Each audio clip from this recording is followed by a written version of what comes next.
صلاة الله سلام الله. Bismillahirrahmanirrahim. Assalamualaikum warahmatullahi wabarakatuh.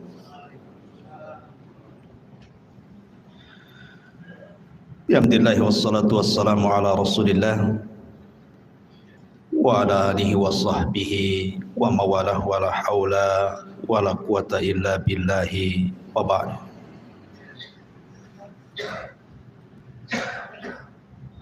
Alhamdulillah, di malam hari ini kita bisa kumpul kembali di Masjid Muhajirin, dan kajian di malam hari ini kita akan membahas, kalau biasa, Qasasul Anbiya, kisah-kisah para nabi di dalam Al-Quranul Karim. Khusus malam ini kita akan membahas tentang awal manazilil akhirah, tempat pertama kita menginjak rumah menuju akhirat. Artinya kita bicara tentang seputar alam kubur. Ma'asyiral muslimin yang dimuliakan Allah Subhanahu wa taala, di dalam sebuah hadis yang dikeluarkan Imam Tirmidzi, Nasai, Ibnu Majah dan yang lainnya, Nabi SAW bersabda, "Aktsiru dzikra hadhibil ladzatil maut." Perbanyak oleh kalian mengingat akan sebuah hal yang menghancurkan setiap kenikmatan. Kemudian Rasul mengatakan, apa itu al-maut, kematian. Pembahasan di malam hari ini kita akan membahas seputar kematian seorang mukmin. Kemudian apa saja yang terjadi saat kematian seorang mukmin ataupun kafir. Kemudian apa yang terjadi di alam kubur dan peristiwa-peristiwanya. Kemudian juga tentang gambaran azab kubur dan hal-hal yang bisa menyelamatkannya, termasuk juga bicara tentang ruh. Kemana ruh ini di dalam kuburan.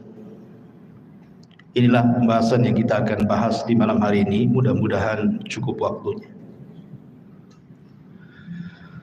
Ma'asyiral muslimin yang dimuliakan Allah Subhanahu wa taala, ada 4 perkara kemana seorang mukmin itu harus mengingat sebuah kematian. Pertama, karena mengingat kematian bisa menjauhkan kita dari maksiat kepada Allah Subhanahu wa taala.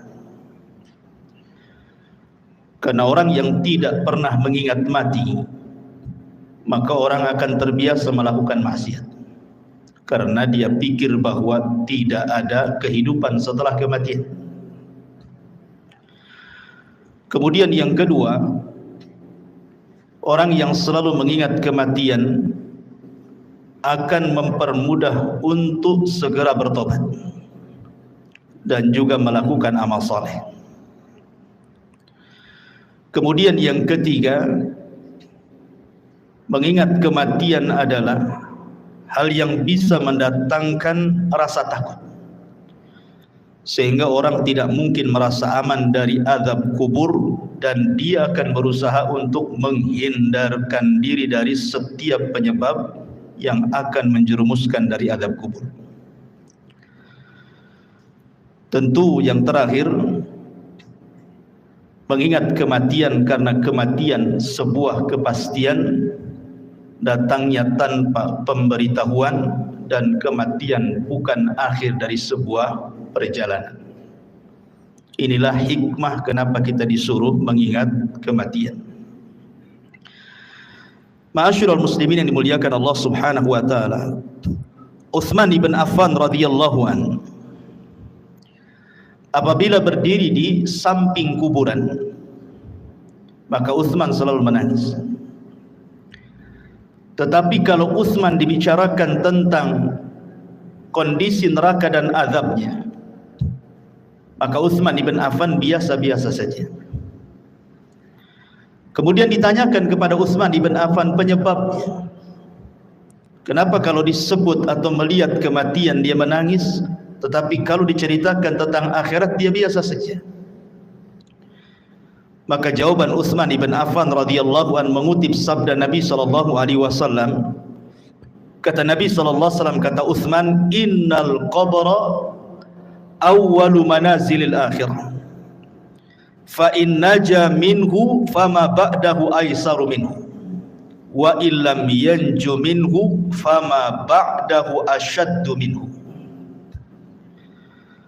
Sesungguhnya kuburan itu, kata Utsman mengutip sabda Nabi, adalah awal tempat seseorang menuju akhirat. Kalau dia selamat di kuburan, maka setelahnya lebih mudah bagi dia.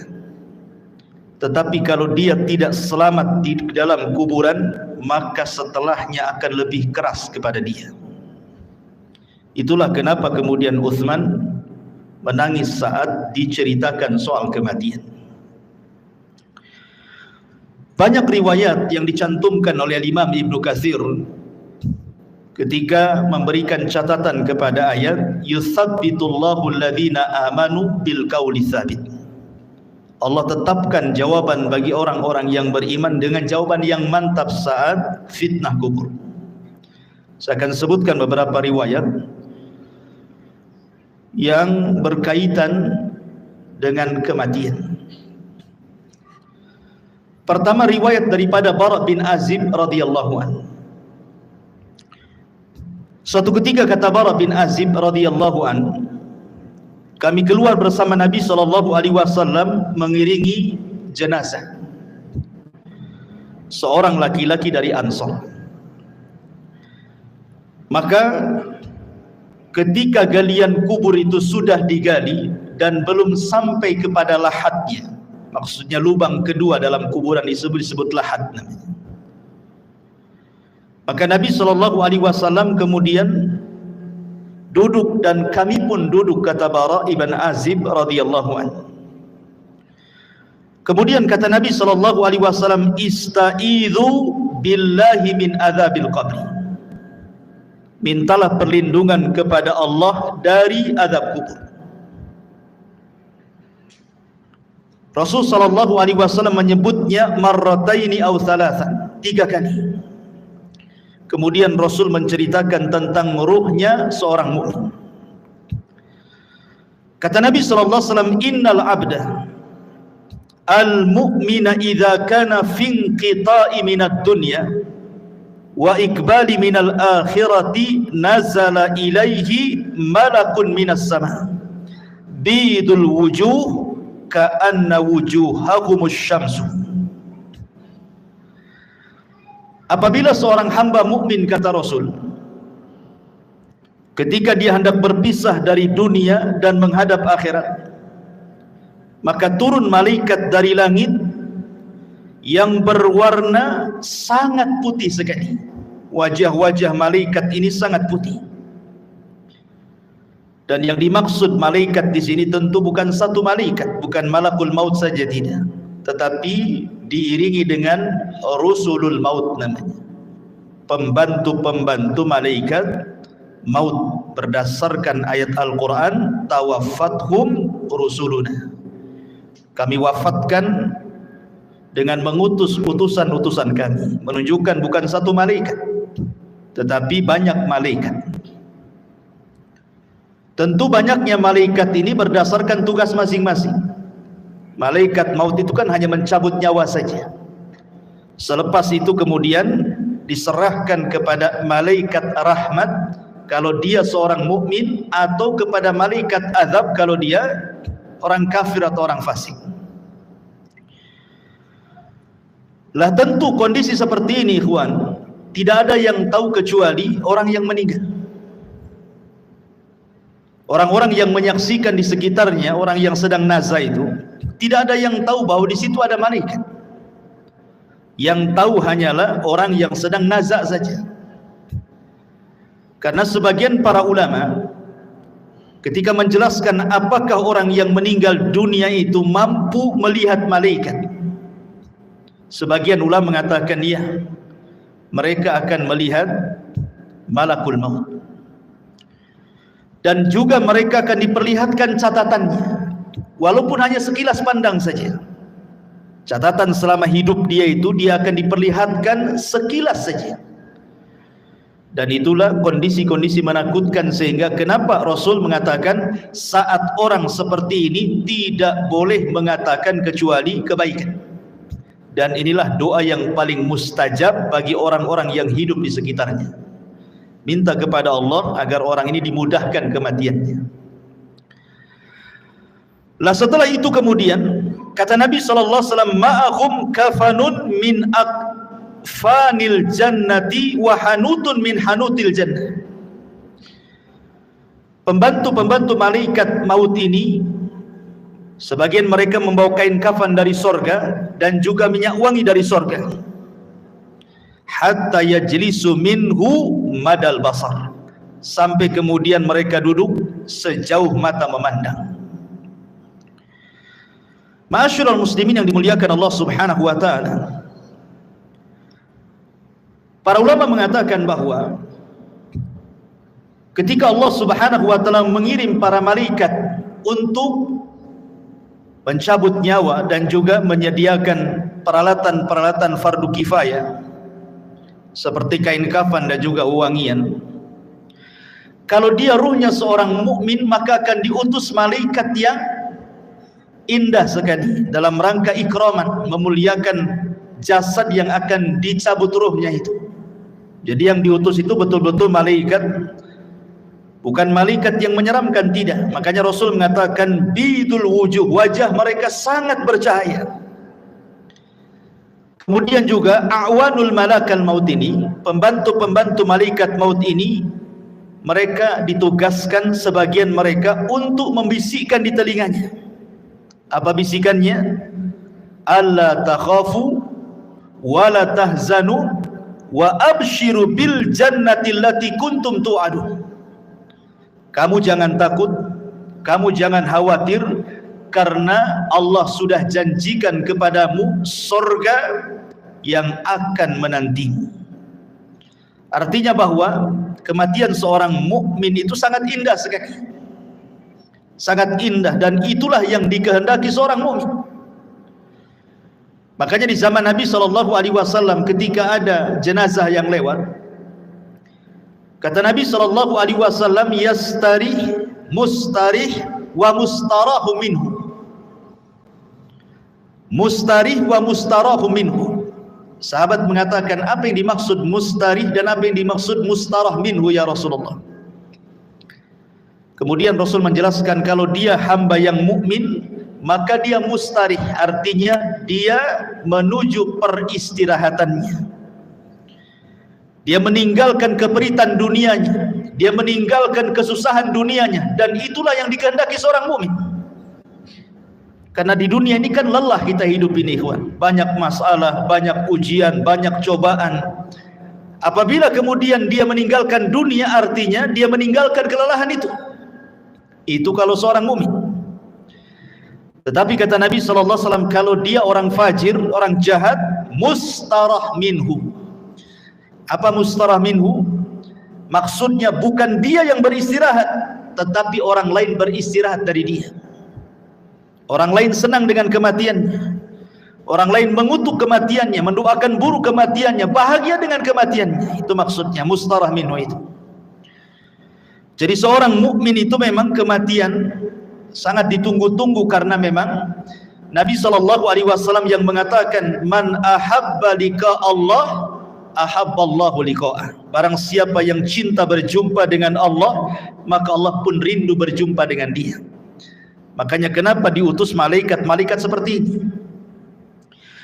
Kemudian setelah orang ini dihadapkan dengan malakul maut dan juga rusulul maut, maka kemudian dalam riwayat yang lain malaikat maut akan menyeru kepada orang yang sedang sakaratul maut dengan panggilan, ya ayyatuhan nafsu at-tayyibah, wahai jiwa yang tenang, kanat fil jasadi tayyib, yang bersarang di jasad yang baik, ukhruji hamidatan, keluarlah dengan sangat terpuji, wa abshiri birauhi wa rauhanin wa rabbi ghairi ghadban, berbahagialah, keluarlah wahai roh-roh yang baik dengan dihadapkan kepada Rabb yang tidak pernah murka kepada anda. Dalam riwayat, marhaban binafsi at-tayyibah, selamat datang jiwa yang sangat baik, ukhruji ila rabbiki radiyatan mardiyah, keluarlah kepada Rabb yang sudah menanti kamu dengan keridhaan. Tentu panggilan seperti ini, ikhwan, akan merangsang ruh itu untuk cepat keluar. Makanya kalau kita melihat di masyarakat kan, terkadang ada orang yang nazar itu sampai berhari-hari tidak keluar-keluar ruhnya. Ada yang 1 minggu dia sakaratul maut, koma. Ada yang 1 bulan tidak mati-mati.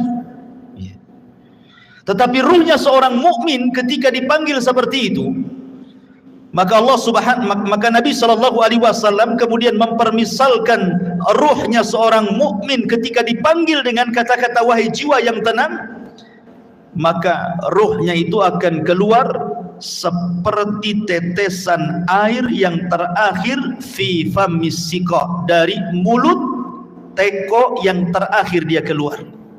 Kalau saya analogikan ini botol aqua, ini kan banyak airnya.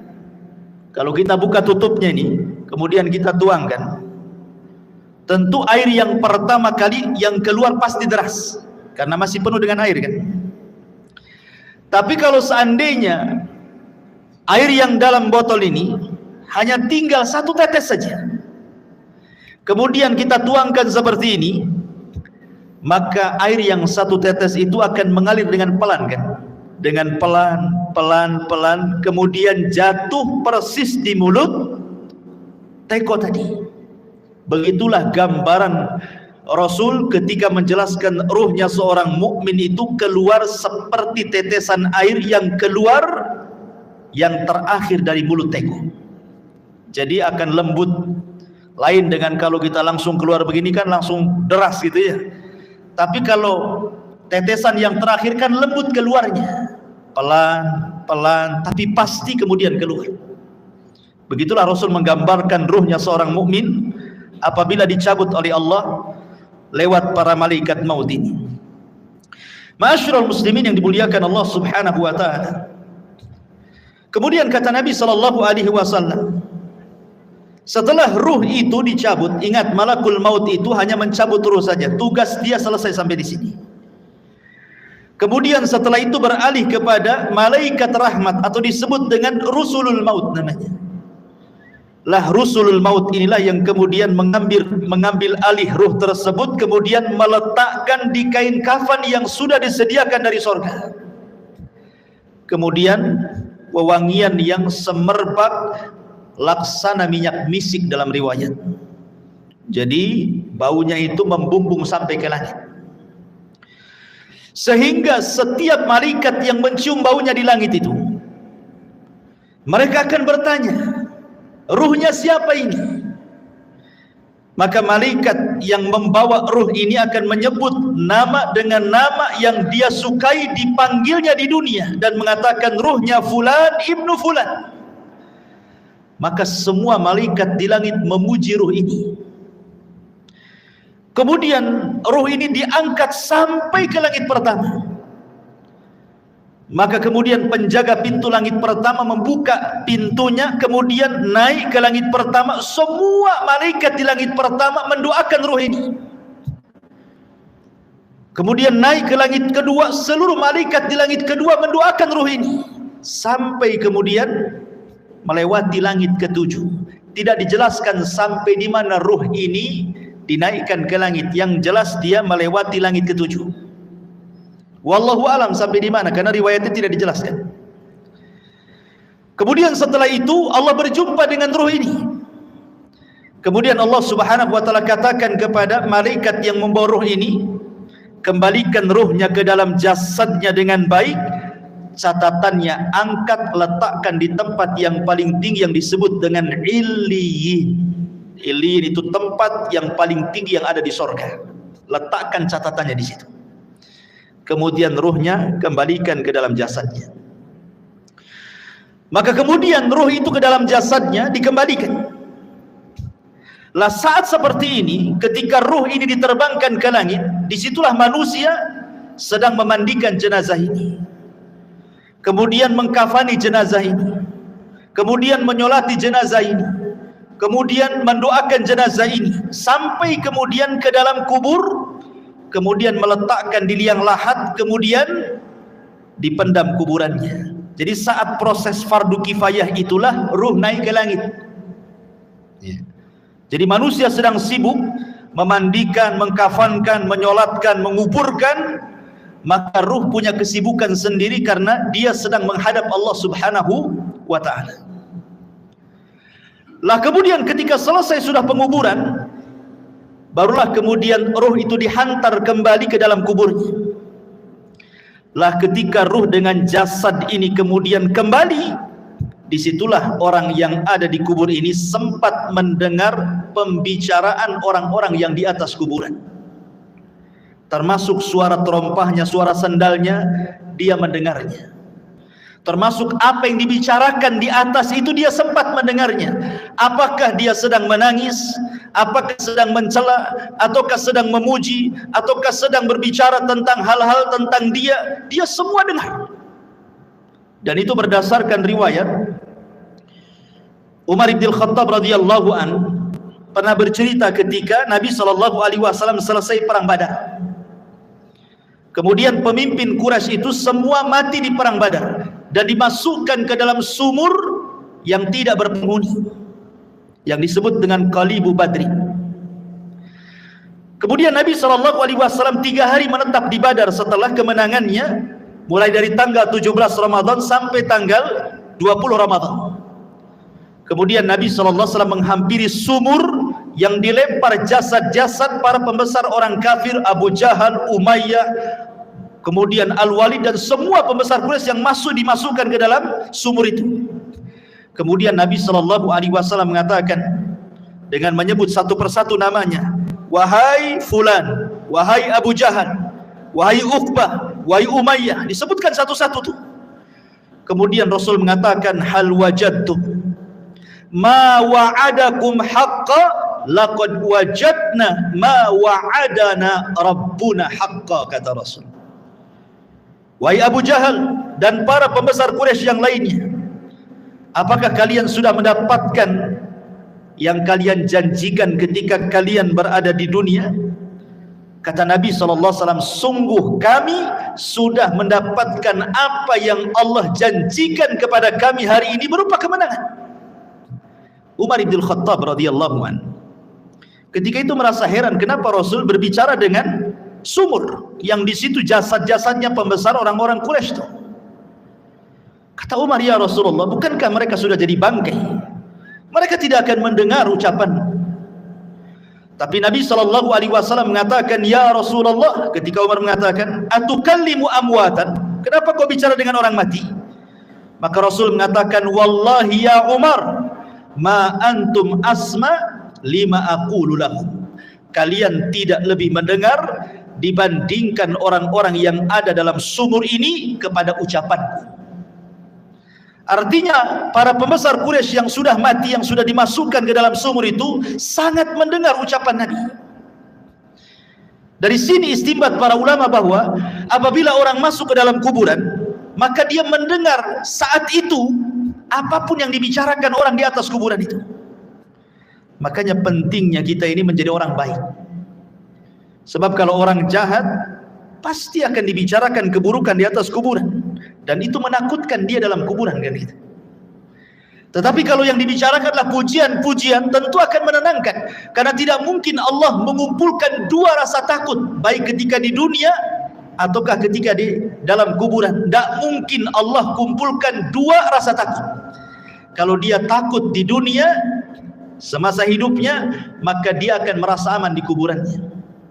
Tapi kalau dia merasa aman di dunia, maka dia akan merasa takut di kuburannya.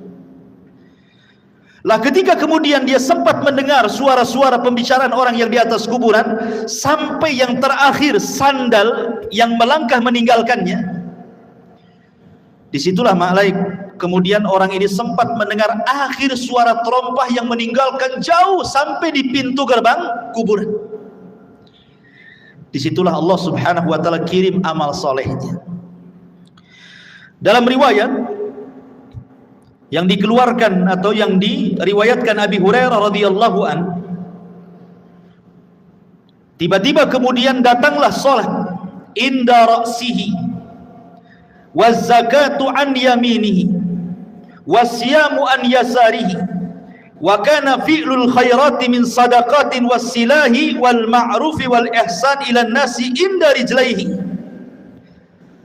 Tiba-tiba ini sebelum mungkar dan nakir datang, maka amalan salat akan mendatangi dan ada di atas kepalanya.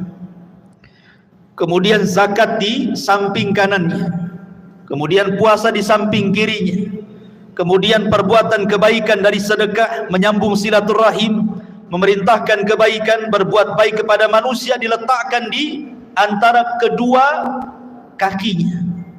Karena kan posisi dia berbaring, ya, posisi orang yang dikuburkan berbaring, sehingga di arah kepalanya ada sholat, kemudian samping kirinya ada puasa, samping kanannya ada zakat, kemudian di sebelah kakinya ada sedekah, ada silaturahim, ada kebaikan, dan begitu seterusnya. Dan amalan-amalan ini menjelma sebagai manusia. Jadi amalan-amalan soleh itu, sholat akan menjadi manusia, kemudian zakat akan menjadi manusia, dan akan mengelilingi dia dalam kuburannya. Sehingga kemudian ketika mungkar dan nakir ini datang, kemudian hendak membentak dengan fitnah kubur, dengan pertanyaan-pertanyaan kuburannya dari arah kepalanya, maka amalan yang ada di kepalanya, amalan solatnya akan mendorongnya dan mengatakan, ma qibali madkhal, tidak ada jalan lewat sini.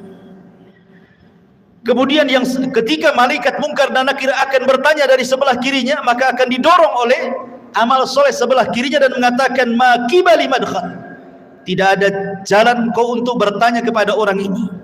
Dan begitu seterusnya, setiap kali malaikat mungkar dan nakir bertanya ini dari arah mana saja, maka kalian dilindungi oleh amal solehnya. Subhanallah ikhwan, ya.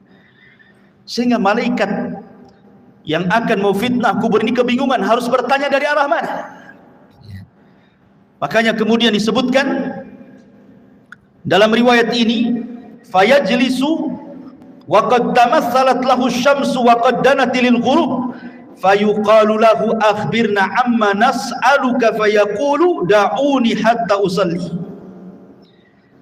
Ketika kemudian malaikat maut atau malaikat mungkar nakir hendak bertanya, tiba-tiba tidak digubris, tidak direspon oleh orang ini dan mengatakan, jangan tanya saya hendak sholat.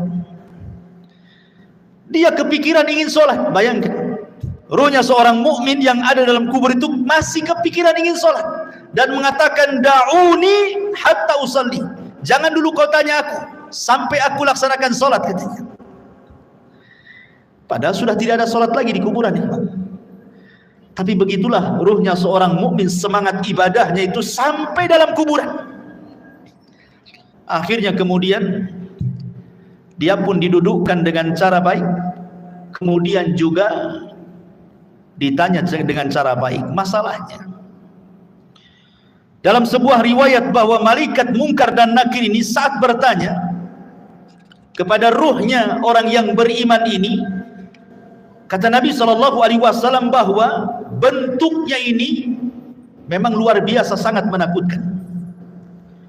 Di mana suaranya kalbarki, suaranya malaikat mungkar dan nakir itu seperti petir, menggelegar. Kemudian juga ucapannya seperti kilat, dan wajahnya sangat menakutkan. Dari sini ikhwatu fiddin, pertanyaan semudah apapun dalam kondisi takut pasti akan sulit dijawab, kan?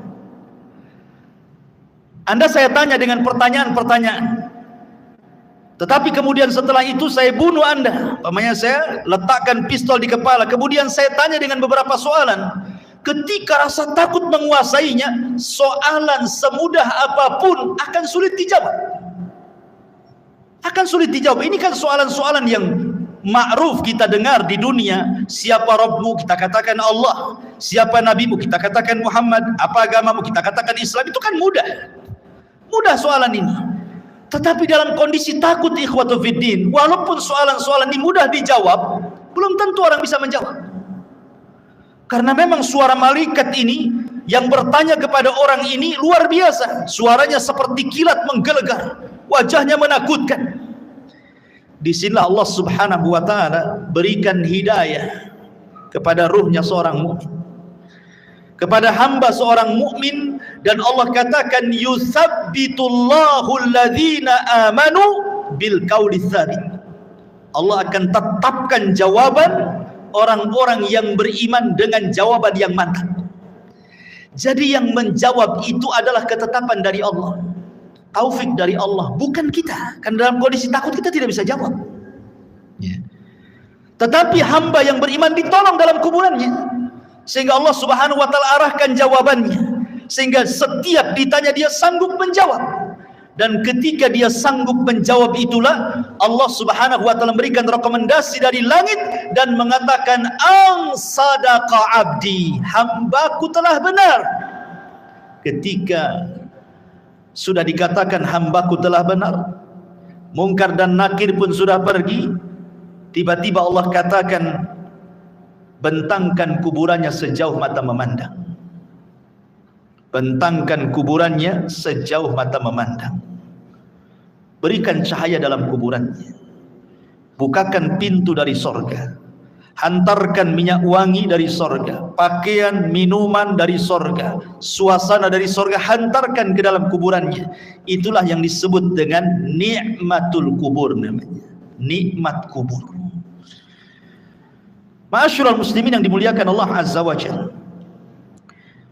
Aisyah radhiyallahu anha pernah menceritakan suatu ketika masuk nenek-nenek Yahudi ke rumah Aisyah radhiyallahu anha. Kemudian nenek Yahudi ini mengatakan kepada Aisyah radhiyallahu anha, "Inna ahlal kubur yu'adzabuna fi kuburihim." Sesungguhnya orang-orang yang dikubur itu, kata nenek Yahudi ini, mereka akan diazab dalam kuburan mereka. Kemudian Aisyah mengatakan, kadzabti, dusta kamu. Saya akan tanyakan kepada Nabi SAW. Maka setelah itu kemudian nenek Yahudi pergi, Rasul masuk ke rumah Aisyah. Kemudian Aisyah menceritakan, ya Rasulullah, tadi ada nenek Yahudi mengatakan bahwa sesungguhnya orang yang ada di kubur itu akan diazab.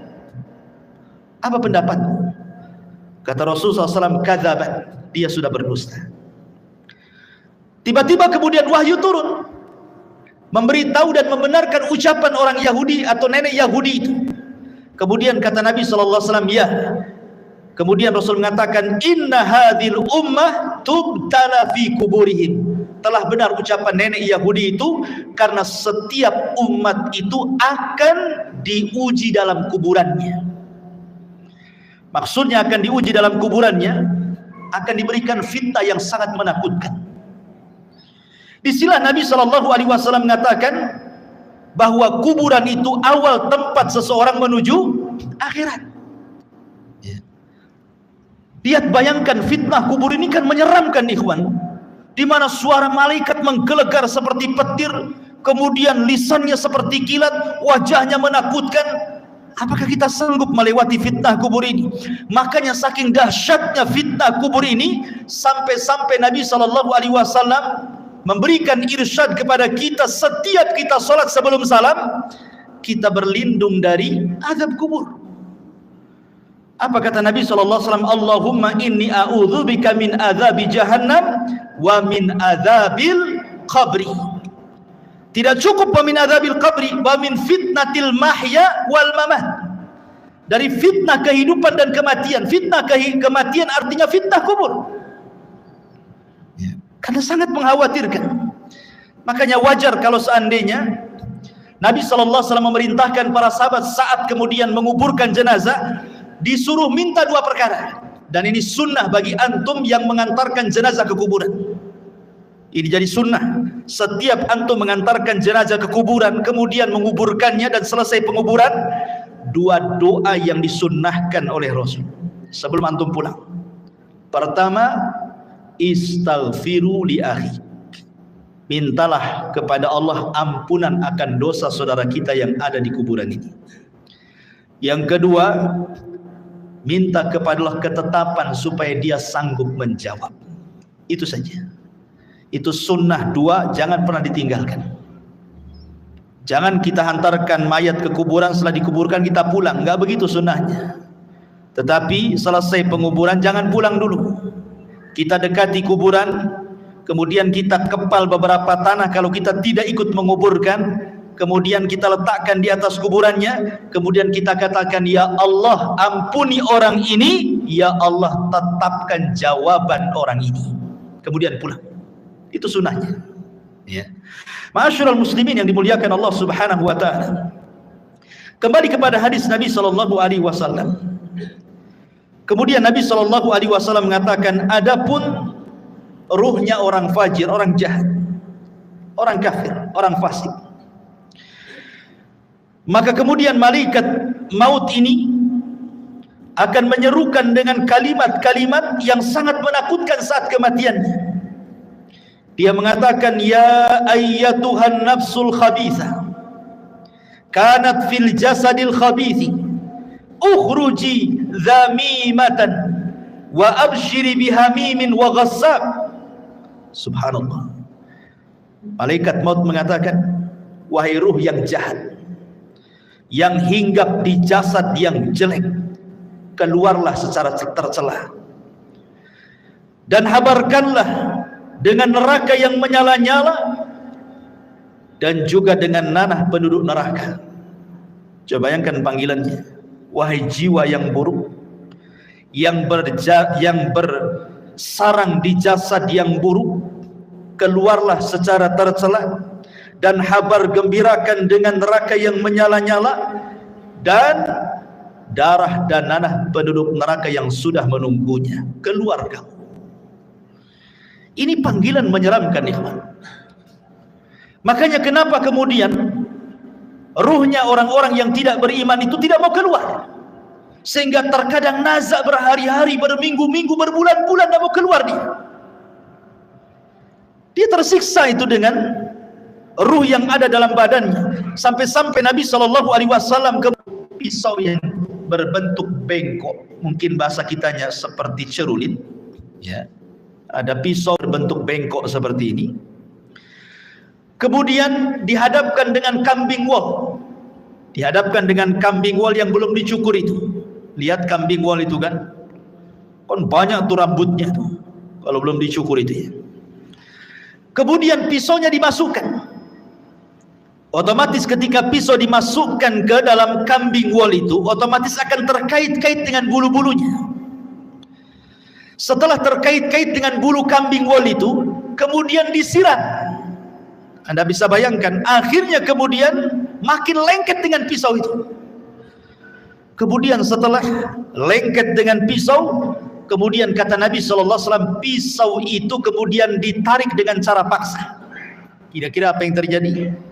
Akan merontokkan setiap bulu-bulu kambing wol itu.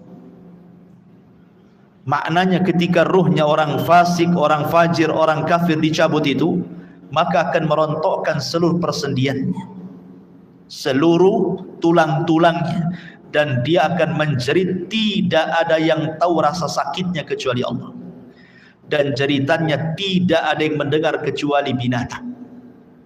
Manusia tidak dengar, tetapi para binatang tahu. Dan tidak ada yang bisa merasakan rasa sakit seperti itu kecuali Allah yang tahu rasa sakitnya. Jangan lagi orang fasik, ikhwan, orang yang beriman saja. Kata Nabi SAW, wa inna fil al-mauti la saqarat. Dalam kematian itu kan ada keperitan, ada rasa sakit. Setiap orang pasti merasakannya. Nabi saja merasakannya. Tetapi rasa sakit yang diderita seorang mukmin saat kematian itu adalah, boleh jadi itu akhir penggugur dosa dia. Tapi rasa sakit yang diderita orang fajir, orang fasik, orang kafir, boleh jadi itu awal azab saat kematiannya. Ma'asyiral muslimin yang dimuliakan Allah Azza wa Jalla. Kemudian setelah itu ruh itu keluar, apa yang terjadi? Kata Nabi SAW, maka dia sudah disediakan kain kafan dari neraka. Kain kafan dari neraka itu. Artinya ini bukan kain kafan biasa. Kain kafan yang penuh dengan api, dengan bau busuk penduduk neraka yang melambung ke langit. Ketika para malaikat itu mencium baunya, semua membencinya, semua mengutuk dan melaknatnya. Ini ruhnya siapa? Bau sekali. Tidak ada yang memuji ruh ini. Sehingga ketika betul-betul Rasulul Maut ini mengangkat ruh itu dalam kain kafan di neraka sampai membumbung ke langit, apa yang terjadi? Tidak ada satupun pintu langit yang mau dibuka. Lihat bahasa Al-Quran. Allah Subhanahu wa taala mengatakan dalam surah Al-A'raf ayat 40, la tufattahu lahum abwabus sama wa la yadkhuluna al-jannah hatta yalijal jamalu fi sammil khiyam. Pintu-pintu langit tidak ada yang dibuka, satupun. Bahkan mereka tidak akan masuk ke dalam sorga sampai ada cerita unta masuk ke lubang jarum. Bagaimana mungkin unta yang sangat besar masuk ke lubang jarum? Lubang jarum itu kecil, unta itu besar. Artinya bahwa selubang jarum pun pintu langit itu tidak akan dibuka. Dan dia tidak akan menembus walaupun hanya langit pertama. Kemudian setelah itu Allah Subhanahu wa taala hanya berfirman kepada ruh yang jelek ini dan mengatakan, letakkan catatannya fi sijin. Sijin ini tempat di bawah dasar bumi. Kenapa tidak diletakkan di lapisan bumi pertama, kedua, ketiga sampai ketujuh? Sebagian ulama mengatakan bumi menolak catatan amalnya. Bumi saja menolak. Di mana lapisan bumi pertama menolak untuk diletakkan catatannya, kemudian turun lagi ke lapisan kedua menolak juga, lapisan ketiga menolak juga, sampai lapisan bumi yang terakhir menolak juga. Ketika kemudian ditolak, akhirnya diletakkan di mana catatan itu? Di sijin, ya, di dasar bumi yang paling dalam. La haula wala quwata illa billah. Kemudian kata Allah Subhanahu wa taala dalam Al-Qur'an, "Wa man yusyrik billahi faka'annama kharra minas sama' fatakhtafuhu at-tayru aw tahwi bihi ar-rih fi makanin sakhih." Maka ruhnya akan dijatuhkan, tidak dihantar malaikat, sehingga ruh itu seperti terbang yang disambar burung ataupun dihempaskan dengan angin, sehingga ketika ruh ini kembali ke dalam jasadnya seperti orang yang jatuh dari ketinggian. Begitulah rasanya. Anda bisa bayangkan, Anda jatuh dari atas ketinggian 20-30 meter saja, rasanya luar biasa sakit. Itulah yang akan dirasakan oleh ruhnya orang jahat ketika dilempar dari langit kemudian menyatu lagi dengan jasadnya. Apa yang terjadi ketika itu? Kalau dia memang amalan solehnya mungkin kurang, dia sholat tapi mungkin jarang-jarang, atau mungkin sholatnya asal-asalan, datang itu amalan-amalan sholat dia, atau mungkin amalan-amalan yang lainnya, tetapi sosoknya menjadi orang lemah, tidak bisa kemudian menolak malaikat mungkar dan nakir yang akan menghajar dengan pertanyaannya. Tidak sanggup menolak. Lain kalau dia seorang yang beriman, maka amal solehnya akan menolak dia, ya, sehingga akan sulit kemudian mungkar dan nakir mendekatinya. Tetapi kalau dia amal solehnya mungkin ringan saja, dia sholat kadang tidak, dia akan datang amal-amal yang lainnya, tetapi tidak bisa melindunginya.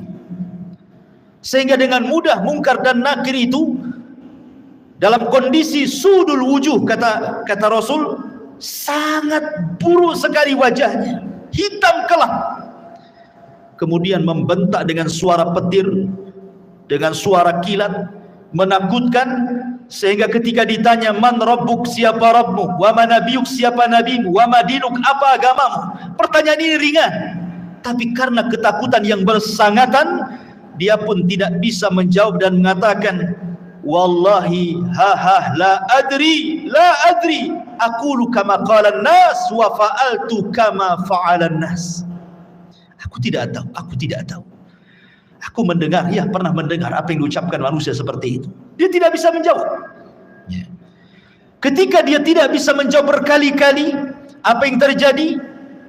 Maka Allah Subhanahu wa taala akan mengirim penyeru dari langit dan mengatakan, an kadzaba abdi, hambaku telah berdusta. Subhanallah. Disebutkan dalam riwayat, summa yuqayyadu lahu a'ma, asam, akma, abka. Didatangkan kepadanya orang yang buta, orang yang tuli, orang yang bisu, wa fiyadihi mirzabatun, di tangannya ada gada yang sangat besar, lau dzuriba biha jabalun lakana turaba. Kalau palu itu dipukulkan di bukit atau gunung itu hancur jadi tanah. Dan itu dipukulkan setiap kali dia tidak bisa menjawab. Tidak bisa menjawab, dipukul. Tidak bisa menjawab, dipukul. Yang kalau dipukulkan lau dzuriba biha jabalun, kata Rasul, kalau pukulan itu diletakkan di gunung batu, lakana turaba, gunung itu akan menjadi turab, tanah, hancur berantakan. Bagaimana kalau dipukulkan kepada manusia? Mengerikan, ikhwatul fiddin yang dimuliakan Allah Azza wa Jalla. Maka ketika itu kemudian Allah Subhanahu wa taala katakan, sempitkan kuburannya sesempit-sempitnya. Kemudian bukakan pintu neraka kepadanya. Hantarkan hembusan-hembusan panah dari neraka ke dalam kuburannya. Kemudian dia pun mendapatkan azab kubur yang nanti saya akan jelaskan seperti apa azabnya. Tapi kita kembali kepada pembahasan awal, ruhnya seorang mukmin. Ma'asyiral muslimin yang dimuliakan Allah Azza wa Jalla, ketika ruhnya seorang mukmin sudah selesai dari fitnah kubur, maka Nabi SAW menjelaskan, fayuqalu lahu unzur ila maq'adika minan nar.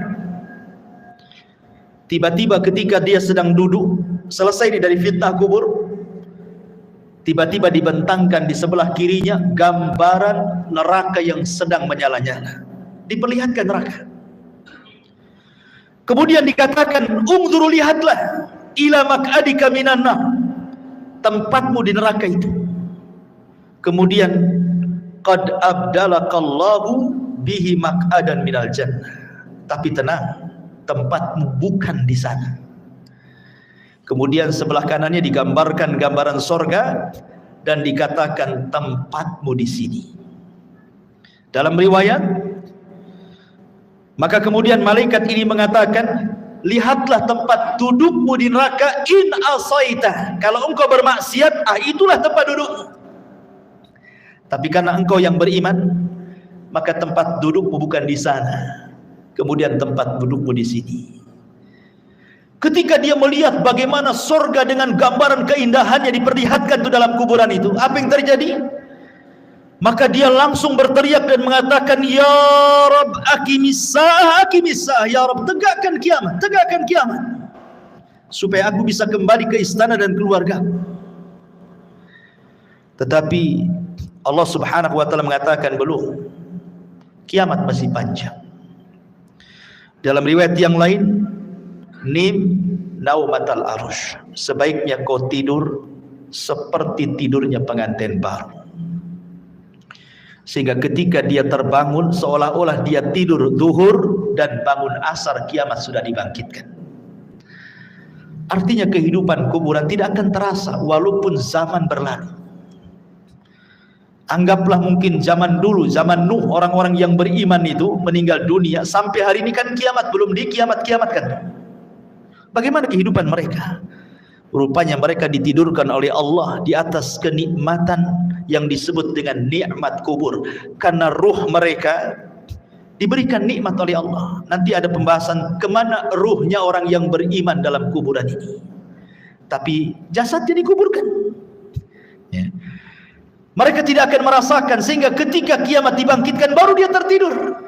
Terbangun dari tidurnya seolah-olah hanya setengah hari saja, mulai zuhur sampai asar dia tidur, kemudian dia terbangun.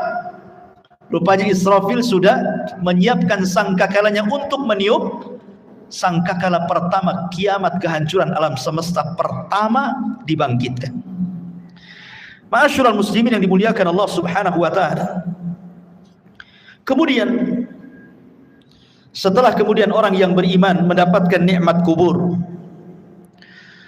dan orang-orang fajir dan fasik mendapatkan azab kubur, di sana ada peristiwa yang tidak mungkin orang lepas. Apakah dia mukmin, apakah dia kafir, apakah dia fasik, apakah dia fajir, apakah dia sahabat Nabi ataukah bukan sahabat Nabi, ada peristiwa yang tidak bisa lepas dari manusia. Apa itu? Himpitan kuburan. Semua manusia akan dihimpit dalam kuburnya, tidak akan selamat. Mau bayi sekalipun yang belum punya dosa tetap akan dapat himpitan kuburan. Bahkan sahabat Nabi sekelas Sa'ad ibn Mu'adz, yang satu kabilah Aus masuk Islam karena dia. Kemudian saat kematiannya 70.000 malaikat tidak pernah turun dari langit, turun pula ke bumi untuk ikut memandikan jenazahnya. Tapi Rasul mengatakan, kalau ada orang yang selamat dari himpitan kubur, Sa'adlah orangnya. Tapi Sa'ad pun tidak selamat. Bayangkan, himpitan kubur tidak akan menyelamatkan siapapun, mau sahabat Nabi atau bukan sahabat Nabi, mau orang yang beriman atau orang kafir, semua akan merasakan himpitan kuburan ini. Tapi sebagian para ulama membahas, tentu akan ada perbedaan himpitan bagi orang yang beriman dengan himpitan bagi orang kafir atau fasik. Sebagian ulama mengatakan, adapun himpitan bagi orang yang beriman itu seperti ibu memeluk anaknya.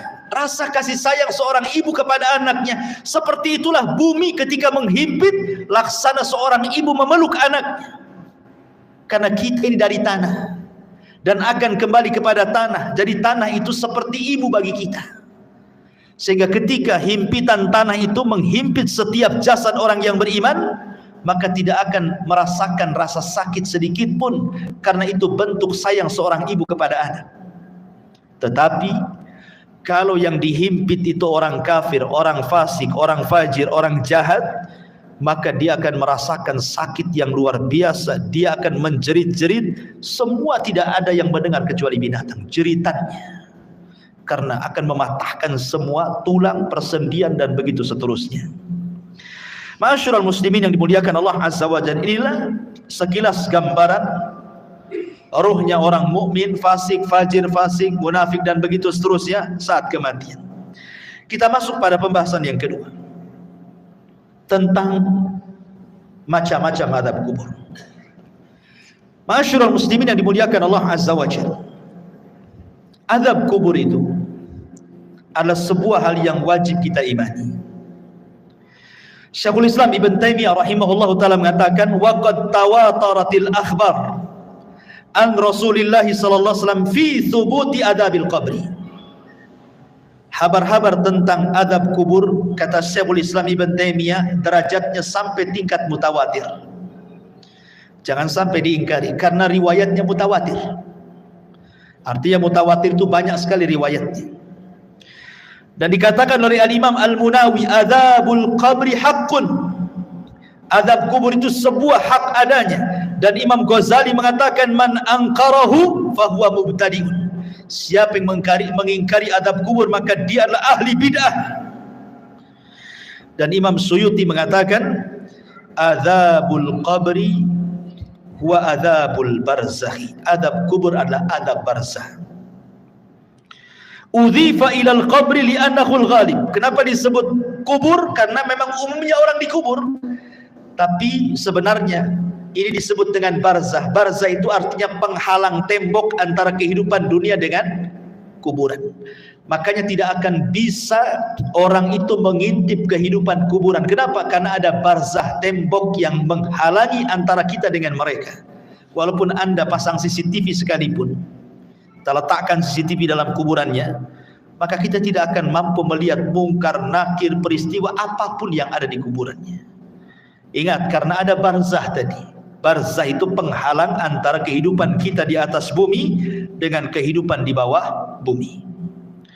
Ma'asyiral muslimin yang dimuliakan Allah Subhanahu wa taala. Bicara tentang adab kubur, ada 9 poin yang ingin saya jelaskan. Yang pertama, tadi sudah dijelaskan dalam riwayat yang kita sudah lalui penjelasannya. Az-zarbu bimitraqatin min hadidin. Pertama, pukulan dengan palu dari besi yang bisa menghancurkan gunung. Dan itu berdasarkan hadis Anas ibn Malik radhiyallahu anhu yang dikeluarkan Imam Bukhari, di mana disebutkan bahwa fayasihu sayhatan yasmauha man yalihi illa tsaqalaini. Ketika dia dipukul dengan palu itu, tidak ada manusia atau jin yang mendengarnya kecuali makhluk dari selain keduanya.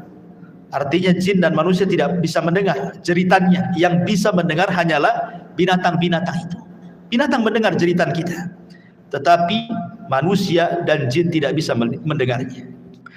Kemudian yang kedua, yufrashu lahu qabruhu naran wa yulbasu naran wa yuftahu lahu babu ila nar wa yudayyaku alaihi qabruhu wa yudrabu bimitraqatin azimatin law dhuriba biha jabalun la sara turaba wa yubashshiru bil adzabi fil akhirah. Kemudian yang kedua, azab kubur itu terkadang dalam bentuk dihamparkan tikar dari neraka, dipakaikan pakaian dari neraka, dibukakan pintu dari neraka, disempitkan kuburannya, diletakkan palu yang bisa menghancurkan gunung, dan ditakut-takuti dengan azab akhirat. Bayangkan orang yang di kuburan itu, sebagian mereka dibentangkan tikar dari neraka, dipakaikan pakaian dari neraka lagi, dibukakan pintu dari neraka lagi, disempitkan lagi kuburannya. Subhanallah. Ini azab kubur yang kedua. Gambaran azab kubur yang kedua bisa dibaca dalam hadis yang dikeluarkan Imam Ahmad, Abi Dawud dari hadis Bara bin Azib. Kemudian yang ketiga, al-khasfu fil ardi. Terkadang dibuat gempa dalam kuburan. Yang merasakan orang yang dikubur saja itu. Kita di atas bumi tidak ada gempa, tapi yang ada di kubur itu merasa digempakan, seolah-olah dia kemudian bumi itu digempa-gempakan, dan dia merasakan seperti itu. Dan ini berdasarkan hadis Ibnu Umar radhiyallahu anhuma yang dikeluarkan Imam Bukhari dan Muslim.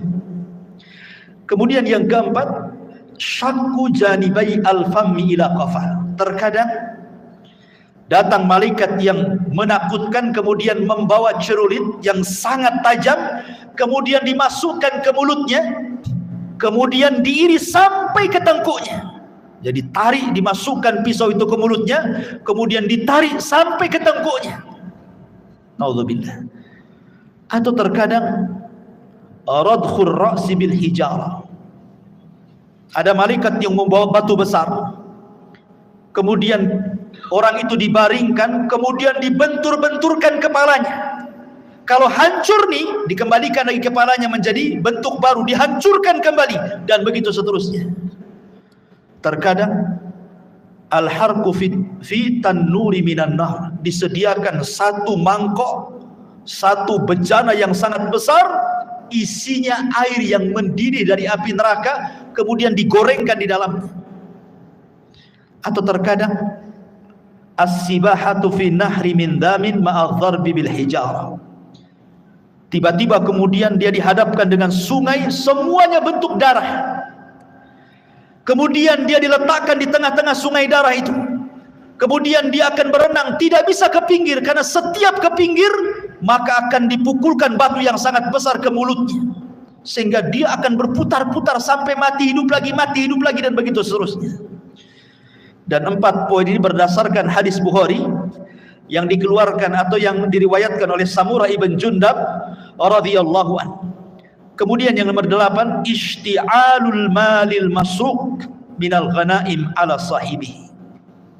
Kalau dia dahulunya di dunia suka mencuri ghanimah, harta rampasan perang yang belum dibagi, maka harta itu akan didatangkan dan akan menyala-nyala seperti api yang sangat besar dan menyambar-nyambar dirinya.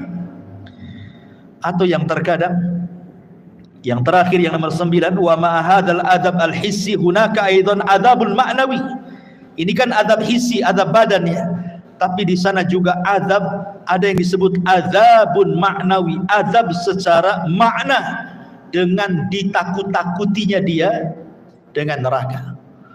Jadi dibentangkan gambaran di neraka, nanti kamu akan masuk ke situ, nanti akan masuk ke situ, dan dia akan merasa takut yang luar biasa. Ini padahal baru azabul adnaya, adab yang rendah. Adab yang besar itu nanti di neraka. Ini 9 gambaran tentang azab kubur. Adapun azab kubur sendiri, ikhwan, itu terbagi menjadi 2. Ada azab kubur itu yang azabun daim la yanqati'u ila qiyamis sa'ah. Azabnya terus sampai kiamat dibangkitkan, enggak terputus. Dan yang kedua, ada azab kubur itu tidak terus tetapi terputus. Seperti apa gambarannya? Yang pertama, azab kubur yang tidak terputus sampai kiamat adalah azab kubur bagi orang kafir dan bagi orang munafik, dan itu disebutkan dalam surah Ghafir ayat 46. Adapun azab yang terputus adalah azabnya usatul muwahhidin. Mungkin di dunia dia ahli tauhid, orang yang beriman, tetapi terjerumus kepada kemaksiatan. Dia sholat tapi masih berzina, dia sholat masih berdusta, dia sholat mungkin riba, dan begitu seterusnya. Jadi dia masih berbuat baik, beribadah, tapi satu sisi dia bermaksiat, ya. Maka orang-orang yang seperti ini tidak terus menerus sampai kiamat. Akan tetapi orang yang seperti ini akan terputus azabnya dengan rahmat Allah subhanahu wa ta'ala. Jadi akan terputus dengan rahmat Allah subhanahu wa ta'ala. Itu berdasarkan hadis Abdullah ibn Umar radhiyallahu anhuma. Nabi mengatakan, inna ahadakum idza mata urida alaihi maq'aduhu bil ghadati wal ashi, in kana min ahlil jannah famin ahlil jannah, wa in kana min ahlin nar famin ahlin nar, yuqalu hadza maq'aduka hatta yab'atsaka Allahu ilaihi yaumal qiyamah. Kata Nabi SAW, sungguhnya salah seorang di antara kalian apabila mati, maka akan ditampakkan tempat duduknya siang dan malam. Kalau dia termasuk penduduk sorga, maka dia akan menjadi penduduk sorga. Kalau dia termasuk penduduk neraka, maka selamanya dia akan diazab sampai kiamat dibangkitkan. Artinya kalau orang beriman, ya akan diazab, tetapi ada akhirnya, terputus. Mungkin dengan rahmat dan kasih sayang Allah subhanahu wa ta'ala. Tapi kalau dia orang kafir, orang munafik, maka tidak akan terputus. Kemudian pembahasan yang keempat tentang apa penyebab azab kubur. Penyebab azab kubur yang paling dominan adalah an-namimah, orang yang suka mengadu domba. Wa adamu tanazzuh minal baul, dan tidak perhatian dengan kebersihan hadas. Dia kencing sembarang. Kan banyak tuh orang yang kencing-kencing sembarang, ya, tidak cebok gitu ya, tidak jelas ceboknya. Dan ini berdasarkan hadis Nabi SAW dari Abdullah ibn Abbas radhiyallahu anhuma. Jadi Nabi SAW ketika itu lewat di 2 kuburan, dua-duanya sedang diazab. Kemudian Rasul mengambil pelepah kurma, kemudian dibelah 2, kemudian ditancapkan di 2 kuburan. Kemudian Rasul mengatakan, mudah-mudahan dengan 2 pelepah kurma yang belum kering ini bisa meringankan azabnya. Kemudian sahabat mengatakan, kenapa orang itu diazab wahai Rasul? Kata Rasul, yang satu karena dia namimah, suka mengadu domba. Yang satu karena tidak pernah bersih apabila membersihkan hadas. Ini 2 poin. Yang ketiga, ghibah. Orang yang suka menggibah. Dan ini berdasarkan hadis yang dikeluarkan Imam Ahmad dan juga At-Tabrani dengan sanad yang sahih dari hadis Abi Bakrah. Bahwa Nabi SAW mengatakan salah satunya adalah yang menjadikan penyebab azab kubur adalah ghibah. Ghibah itu membicarakan orang yang kalau orang itu mendengarnya dia tidak suka. Kemudian yang nomor 4 al-ghulul. Dia khianat dalam harta, mencuri harta orang. Kemudian juga yang nomor 5 hajrul Qur'anil Karim wa rafduh. Dia tidak suka dengan Quran. Dan penyebab orang jauh dari Al-Quran hari ini apa? Handphone. Yang menyebabkan orang jauh dari Quran itu HP atau handphone. Subhanallah, gara-gara handphone Quran itu tidak pernah disentuh lagi. Alasannya sudah ada aplikasi Al-Quran di dalam handphone. Saya nggak yakin orang punya handphone itu ada aplikasi Quran kecuali download kan. Harusnya yang pertama kali kalau antum beli handphone itu yang di-download itu Quran kan? Harusnya yang pertama kan? Tapi enggak, yang pertama di-download apa? Facebook dulu, YouTube dulu, Instagram dulu, kan begitu ya? Quran itu belakangan kalau butuh saja. Padahal harusnya yang pertama itu. Subhanallah ya. Sekarang ini banyak orang yang mengeser hal-hal yang baik, tetapi hanya sekedar copy paste, kemudian pemberitahuan ibadah kepada manusia lewat medsos, tapi dia sendiri malas ibadah kan? Malas. Bahkan orang yang ibadah saja sekarang diberitahu. Kalau dulu orang sholat malam, tidak ada yang memberitahu dia sedang sholat malam kan? Sekarang dia kasih tahu orang. Kalau dia sedang sholat malam itu dia kasih tahu orang dengan cara apa? Ya nulis status lah di Facebook. Ya, mudah-mudahan ada yang bangun jam sekian. Maksudnya itu ingin ngasih tahu bahwa dia bangun. Cuman ngasih tahu saja. Sholat kan gitu. Seolah-olah dia sedang sholat, orang tidak kan begitu. Ini kan ria juga. Apa bedanya kan begitu? Sekarang ini semua itu memang banyak orang yang baik mengeser kebaikan, tapi hanya di-share saja. Orang yang mengeser sendiri tidak pernah mengamalkan kebaikan yang di-share-nya kan? Lalu apa faedahnya ikhwatu fiddin muliakan Allah azza wajalla? Makanya di sini ikhwatu fiddin bahwa tantangan yang paling berat ketika orang jauh dari Quran itu adalah handphone. Handphone ini tidak bisa lepas dari kita. Tidur saja wajib di sampingnya. Kalau bisa itu sekarang ada power bank itu wajib di sampingnya. Nggak perlu lagi dicopkan, sudah ada di bawah bantal. Bangun saja itu yang dibaca. Kira-kira ada apa nih? Kemudian kalaupun dia, sekarang kan tidak ada orang dengar televisi kan, atau melihat televisi, jarang. Orang sekarang pegang handphone, di mobil pegang handphone, di pekerjaan tinggal handphone. Kalau hilang handphonenya, itu kayaknya hilang dunia dari dia. Ya kan? Kalau dompet ketinggalan, gampang lah nanti. Tapi kalau handphone ketinggalan, pulang diambil. Ya, sampai seperti itunya. Jadi ini salah satunya adalah hajrul Quran, meninggalkan Quran, termasuk juga an-naumu anis salatil maktubah. Orang yang sengaja tidur ketika datang waktu salat. Dan itu berdasarkan riwayat yang dikeluarkan ataupun dari sahabat Samurah ibn Jundab radhiyallahu an, Nabi sallallahu alaihi wasallam mengatakan ammal ladzi yuslagu ra'suhu bil hajar fa innahu ya'khudul Qur'an fayarfadhuhu wa yanamu anis salatil maktubah. Jadi ketika Rasul menjelaskan di kuburan itu ada malaikat yang membawa batu, kemudian ada yang terlentang, kemudian dibenturkan kepalanya sampai hancur. Kemudian malaikat ini pergi hendak mencari batu yang lain. Kemudian ketika datang batunya yang baru, rupanya kepalanya sudah kembali menjadi normal. Dibenturkan lagi, kemudian cari batu lagi, dan begitu seterusnya.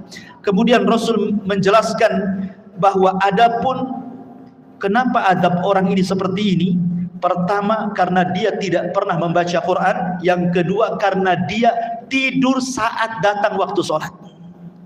Nah ini yang keenam. Kemudian yang ketujuh al-kadhib, orang yang suka berdusta. Dan sekarang dusta ini paling mudah dilakukan dengan medsos. Sekali lagi kembali ke medsos, apalagi musim politik hari-hari. Musim politik ini jangan ngeser asal-asalan, karena terkadang untuk menjatuhkan lawan, terkadang menyebarkan berita hoax. Kita tidak tahu ya. Contoh umpamanya akhir-akhir ini kita mendengar Saudi Arabia mengadakan pesta itu Halloween itu apa itu ya? Pesta hantu. Hoax, Iwan. Tidak ada itu cerita kayak gitu. Dari mana? Itu hoax yang disebarkan untuk menjelek-jelekan negara sana kan itu. Itu kan sedang membuka festival apa? Ya, ceritanya begitu. Ya, memang dia membuka semacam wahana wisata. Kemudian di situ ada hantu-hantuan. Mungkin ada orang sana yang berpenampilan seperti itu, kemudian disebar seolah-olah Saudi mengadakan acara seperti itu. Ikhwatu fiddin, muliakan Allah Azza wa Jalla.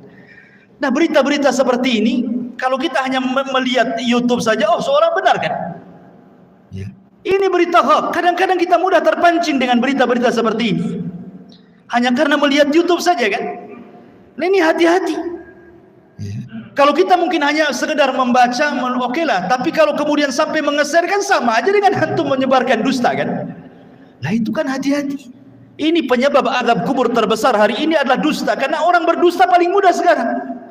Nulis status share, copy paste share, selesai. Dia tidak sadar bahwa dia sedang berdusta. Kalau dulu berdusta itu paling 1-2 orang yang kena korbannya. Sekarang kita berdusta ini bisa ribuan orang kena korban, ikhwan. Dengan cara melihat itu semua kena dengan berita yang kita share. Nauzubillah. Ya. Dan ini kata Al-Hafidz Ibnu Hajar rahimahullahu taala, wa innama istahaqqa ta'dzib lima yanshau an tilkal kadzbah. Bahwa kata Imam Al-Hafidz Ibnu Hajar rahimahullah mengatakan sesuatu hal yang berhak mendapatkan azab kubur ketika seseorang mudah kemudian menyebarkan berita dusta. Kemudian yang nomor 8 zina berdasarkan hadis Samurah bin Jundab. Kemudian yang nomor 9 aklur riba, memakan dosa riba. Kemudian yang nomor 10 asyirku wal kufru, kesyirikan dan kekufuran, termasuk juga niyahatul mayyit.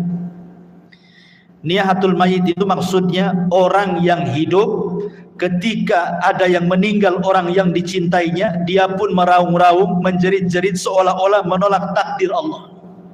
Ya. Seolah-olah menolak takdir Allah. Ini bahaya karena membuat orang yang meninggal itu diazab. Kata Nabi sallallahu alaihi wasallam, yu'adzabul mayyitu bibukai ahlihi alihi. Bahwa mayit akan diazab dengan tangisan orang yang hidup kepadanya. Makanya antum wajib, laki-laki yang menggunakan akalnya, kalau ada keluarga yang meninggal, nasihati. Biasanya wanita-wanita yang suka niyahannya, ya, nasihati mereka. Jangan menangis, tabah, sebab dengan tangisan orang hidup itu menjadikan si mayat diazab masalahnya. Nah, ini juga termasuk daripada azab kubur. Dan banyak sekali. Kemudian secara singkat amal-amal yang bisa menyelamatkan dari azab kubur. Pertama, perbanyak baca surah Al-Mulku. Tabarakalladzi biyadihil mulku wa huwa ala kulli syai'in qadir. Perbanyak baca surat Al-Mulk. Kemudian yang kedua, perbanyak amal saleh. Kemudian yang ketiga, berdoalah agar kita diwafatkan di hari Jumat. Berdoa kepada Allah agar kita diwafatkan di hari Jumat, dan kita bersabar saat ditimpa sakit. Kalau seandainya kita sabar saat sakit kemudian meninggal, boleh jadi itu husnul khatimah. Karena saat-saat orang sakit itu biasanya setan lebih dekat dibandingkan saat dia sembuh. Ingat, orang sakit itu lebih dekat dengan setan dibandingkan dengan Allah. Karena biasanya kalau orang sakit, ikhwan, apalagi kalau sudah bertahun, itu biasanya mudah putus asa. Terkadang di antara mereka lah sudah lebih mati saja daripada nyusahkan orang hidup, ya. Atau terkadang menolak takdir, kenapa saya terus yang sakit, kenapa kok gak disembuh-sembuhkan. Kemudian bayangannya macam-macam, akhirnya malas ibadah, ya. Kemudian juga istiqomah, dan istiqomah ini berat, ya, tetapi inilah yang bisa menyelamatkan dari azab kubur. Kemudian juga al-mautu bimurabitan fi sabilillah, kematian saat menjaga perbatasan saat jihad. Kemudian juga yang paling penting berdoa kepada Allah Subhanahu wa taala dan senantiasa mengamalkan ketakwaan kepada Allah, dan yang paling penting lagi menjauhi sebab-sebab azab kubur yang tadi saya sebutkan tadi, ya, dusta, namimah dan begitu seterusnya. Tapi pembahasan yang terakhir bicara tentang ruh. Kemana ruh saat manusia sudah selesai pertanyaan mungkar dan nakir, artinya selesai fitnah kubur. Berarti masuk ke nikmat dan azab kubur kan itu. Kemana ruh ini saat nikmat ataupun azab kubur? Baik. Ma'asyiral muslimin yang dimuliakan Allah Subhanahu wa taala. Al-Imam Ibnu Qayyim rahimahullahu taala, beliau mengatakan dalam kitabnya Ar-Ruh. Pembahasan di mana ruh ini. Pertama kita akan bagi tentang ruh ini. Ruh para nabi. Pertama, ruh para nabi. Ruh para nabi tentu berada fi a'lal illiyin, berada di tempat yang paling tinggi, yang disebut dengan rafiqil a'la. Karena Nabi SAW ketika meninggal dunia, kemudian malaikat maut mengatakan kepada Nabi dua pilihan, apakah engkau mau hidup terus di dunia dengan kegemilangan kemenangan yang sudah diraih, ataukah mau menyusul teman-temannya di tempat yang paling tinggi di sorga? Maka Rasul mengatakan, Allahumma ila rafiqil a'la, saya memilih ke tempat yang paling tinggi di sorga. Jadi ruhnya para nabi berada di rafiqil a'la. Kemudian yang kedua, arwahus syuhada, ruhnya para syuhada, orang-orang yang mati syahid. Allah Subhanahu wa taala mengatakan dalam surah Al-Imran ayat 169, wala tahsabanna alladziina qutilu fi sabilillahi amwatan bal ahya inda rabbihim yurzaqun. Jangan kau sangka orang yang mati di jalan Allah itu mati, tidak, mereka hidup. Mereka mendapatkan rezeki di sisi Allah Subhanahu wa taala. Abdullah bin Mas'ud radhiyallahu anhu ketika bertanya tentang ayat ini kepada Nabi sallallahu alaihi wasallam, di mana ruhnya para syuhada? Maka Rasul mengatakan, arwahuhum fi ajwafi tairin hadarin laha qanadilun mu'allaqatun bil arsy. Jadi ruhnya para syuhada berada di kendil-kendil dibawa oleh ketiak burung sorga, kemudian diletakkan digantungkan di arsy Allah Subhanahu wa taala. Jadi ruhnya para syuhada berada di kendil-kendil yang dibawa terbang oleh burung-burung, kemudian digantungkan di bawah arsy. Ini ruhnya para syuhada. Kemudian yang ketiga, arwahul mu'minin salihin, ruhnya orang-orang yang beriman yang saleh. Maka takunu tuyuran ta'alluqus syajaril jannah. Maka ruhnya orang-orang yang beriman yang saleh, mereka akan digantungkan di pohon-pohon sorga. Mereka akan digantungkan di pohon-pohon sorga. Adapun yang keempat, arwahul usad, ruhnya orang-orang yang ahli maksiat. Dia orang Islam tapi ahli maksiat, berzina, berdusta, berjudi dan begitu seterusnya. Dia orang Islam tapi usad ahli maksiat. Maka dijelaskan bahwa mereka tetap ditahan dalam kuburannya, karena mereka tidak bisa keluar dari kuburannya dan mereka merasakan adab kubur. Mereka tidak bisa keluar dari kuburan. Kemudian juga yang nomor 5, Imam Ibnu Qayyim rahimahullah ta'ala mengatakan, masih membahas tentang usad, maksudnya orang yang ahli maksiat. Minhum man yakunu mahbusan ala babil jannah kama fi haditsil akhar, ra'aitu sahibakum mahbusan ala babil jannah.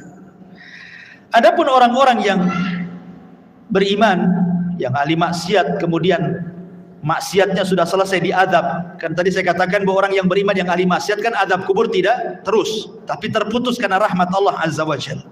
Lah sebagian ruhnya itu diletakkan di halaman pintu sorga. Ya, di halaman pintu sorga kata Imam Ibnu Qayyim rahimahullahu taala. Kemudian yang keenam, ruhnya orang-orang kafir. Tentu ruhnya orang-orang kafir, mereka diadab dan tidak bisa keluar dari kuburan, dan mereka akan bolak-balik masuk neraka.